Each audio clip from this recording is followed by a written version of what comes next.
Hello my guys, ഇതേ ഡ്രസ്സിൽ ദുബായിക്ക് പോന്നാല് ഇന്നത്തെ ഫുള്ള് ചെലവെടുക്കാൻ പറഞ്ഞു ഒരുത്തൻ കടയിലേക്ക് കയറി വന്നു. ആരോടോ അവന്റെ കളി. വെള്ള പേപ്പറിൽ ലീവും കുറിച്ച് നമ്മൾ ഇറങ്ങി. ഏതായാലും ഇറങ്ങി. എന്നാൽ നമുക്ക് ഷർട്ട് ഒന്ന് മാറ്റാന്ന് ഓൻ പറഞ്ഞു. നിയമം മാറുമ്പോ നമ്മളും മാറണം.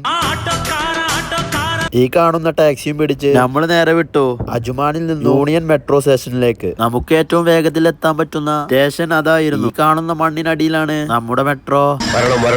ഏത് ചൂടനാണെങ്കിലും കാർഡില്ലാതെ കയറാൻ പറ്റൂല. കാർഡും റീചാർജ് ചെയ്ത് നമ്മൾ കയറി.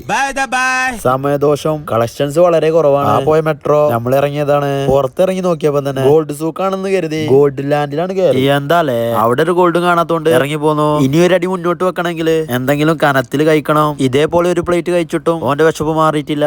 ഈ പോക്കാണെങ്കിൽ ഓന്റെ പൈസ ഞാൻ എടുക്കേണ്ടി വരും. എന്തൊക്കെയാണെങ്കിലും നമ്മള് ലാസ്റ്റ് ആണ് എത്തി. ഇതിന്റെ ഉള്ളിലാണ് മക്കളെ ലോകത്തിലെ ഏറ്റവും വലിയ മോതിരം. അതിന്റെ വില വെറും 700 കോടിന്റെ മുകളിൽ. അത് ഒരു ചില്ല് കാസിന്റെ അപ്പുറത്ത്. ഇതിന്റെ ഉള്ളിൽ സ്വർണം മാത്രല്ല ഉള്ളതുകൊണ്ട്. ഇതെല്ലാം കണ്ട പൊലിവില് നമ്മൾ സൈഡായി, അതും നടു റോട്ടില്. എന്നാ പിന്നെ അങ്ങനെ ആവട്ടെ.